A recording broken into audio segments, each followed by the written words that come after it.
తిరుమల లడ్డూలో కొవ్వు కలిసిందంటూ చేసిన వ్యాఖ్యల పట్ల తాజాగా ఇచ్చిన సిట్టు నివేదిక నేపథ్యంలో మరోసారి రాజకీయ దుమారం లేగుతుంది. అయితే ఈ సందర్భంగా ఒక ప్రోగ్రాంలో అంబటి రాంబాబు, వైసీపీ నేత అంబటి రాంబాబు ముఖ్యమంత్రి చంద్రబాబు నాయుడు పైన చేసిన వ్యాఖ్యల పట్ల టీడీపీ నేతలు కూడా బగ్గుమంటూ ఉన్నారు. రాష్ట్ర వ్యాప్తంగా కూడా టీడీపీ నేతలు తీవ్రస్థాయిలో ఈ వ్యాఖ్యలను ఖండిస్తూ ఉన్నారు, నిరసనలు కూడా తెలుపుతున్నారు. మనతో పాటు Kadapa DCC bank chairman Suryanarayana Reddy ఉన్నాడు. ఆయన అడిగి తెలుసుకునే ప్రయత్నం చేద్దాం.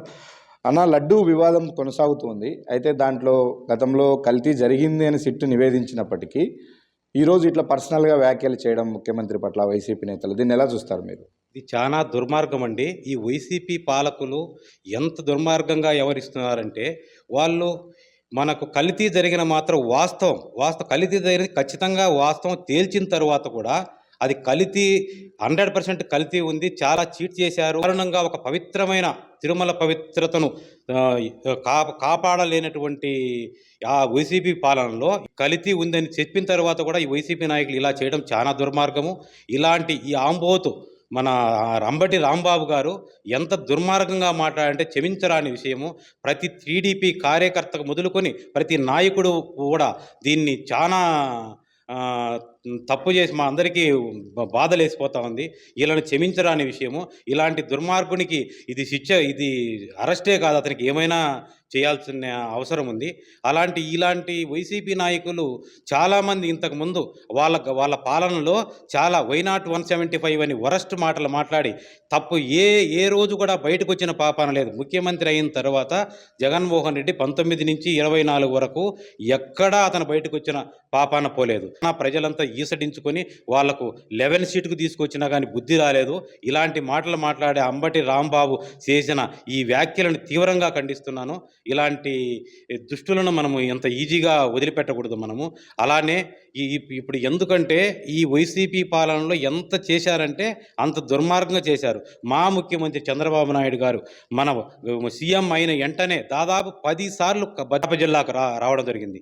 75 ఇయర్స్లో కూడా ఎక్కడా లేని విధంగా ఒక యువకుని వలె పోరాడుతూ ప్రతి జిల్లాకు పోవడము, ప్రతి డెవలప్మెంట్ కార్యక్రమాలు కానీ మన సంక్షేమ కార్యక్రమాలు కానీ రెంటిని 2 సమపాలలో తీసుకుంటూ మన రాష్ట్రాన్ని అద్భుతంగా పరిపాలించుతూ జరుగుతున్నాడు. ఈ మన రాష్ట్రంలోనే కాదు, దేశంలో ప్రపంచంలో కూడా ఒక గొప్ప నాయకుడిగా ఎలుగొందిన అటువంటి నాయకుడిని ఇలాంటి ఈ వైసీపీ నాయకులు మాట్లాడడం చాలా దురదృష్టకరము. వాళ్ళని చాలా కఠినంగా శిక్షించాలని కోరుకుంటున్నాను. ఇంకోటి, గతంలో వైసీపీ అధికారంలో ఉన్నప్పుడు కొంతమంది మంత్రులు కొడాలి నాని కానీ, పేర్ని నాని కానీ, రోజా కానీ చేసిన అసెంబ్లీ సాక్షిగానే గతంలో అవమానించిన సందర్భం. అంటే ఇప్పుడు ఓడిపోయిన తర్వాత కూడా ఇంకా వైసీపీ వాళ్ళ తీరు మారలేదు. దీన్ని ఏ విధంగా చూస్తారు?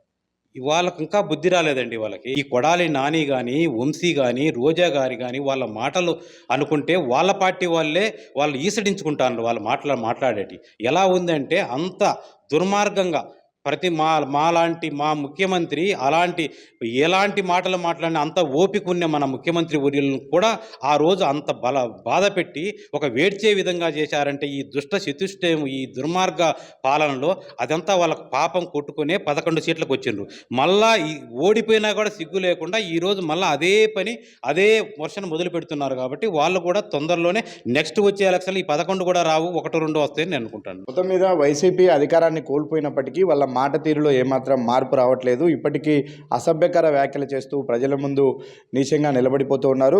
రాబోయే ఎన్నికల్లో ఈ 11 సీట్లను కూడా వైసీపీ నిలబెట్టుకునే పరిస్థితి లేదు. ఖచ్చితంగా చంద్రబాబు నాయుడు పట్ల అసభ్య వ్యాఖ్యలు చేసిన అంబటి రాంబాబుకి అయితే ఖచ్చితంగా తగిన శిక్ష పడే విధంగా ముందుకెళ్తామని మనతో పాటు సూర్యనారాయణ రెడ్డి చెప్తూ ఉన్నారు.